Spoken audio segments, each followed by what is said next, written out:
Masih ingat pedangdut Anisa Bahar? Betah menjanda, begini kabarnya sekarang. Masih ingat Anisa Bahar? Pedangdut satu ini namanya sudah tak asing di telinga masyarakat Indonesia. Ibunda dari Juwita Bahar itu kini seperti tenggelam dan memang jarang terdengar kabarnya. Penyanyi kelahiran tanggal 25 November tahun 1976 ini memiliki nama lengkap Ani Setiawati. Puluhan tahun malang melintang di dunia tarik suara, nyatanya sukses melejitkan nama Anisa Bahar.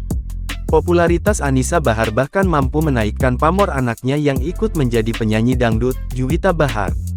Sayangnya, hubungan ibu dan anak yang semula harmonis dan begitu lengket itu sempat digoncang masalah besar. Saking besarnya sampai-sampai Anisa Bahar tega mencoret nama Juwita Bahar sebagai anaknya. Dilansir dari tribunnews.com, konflik Anisa Bahar dan Juwita Bahar itu mencuat lantaran sang anak diam-diam menikah dengan salah seorang sahabat ibunya.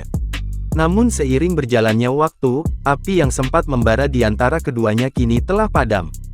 Kisah cintanya pun tak semulus karirnya yang cemerlang. Pedangdut Anisa Bahar menyandang status janda sejak 2016 silam. Sebelumnya, Anisa Bahar sempat 2 kali gagal membina rumah tangga. Pertama, Anisa menikah dengan musisi Memo Sanjaya dan seorang perwira polisi. Jarang terdengar lagi, lantas bagaimana kabarnya sekarang?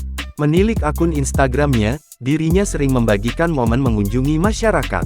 Dirinya diketahui juga terjun dan bergabung dengan salah satu partai politik. Pedangdut Anisa Bahar tampaknya masih betah menikmati status jandanya untuk yang kedua kalinya. Bahkan saat berstatus janda, Anisa Bahar pernah berpacaran dengan pria yang umurnya lebih muda darinya atau biasa disebut berondong. Jangan lupa subscribe, share, komen, dan like ya!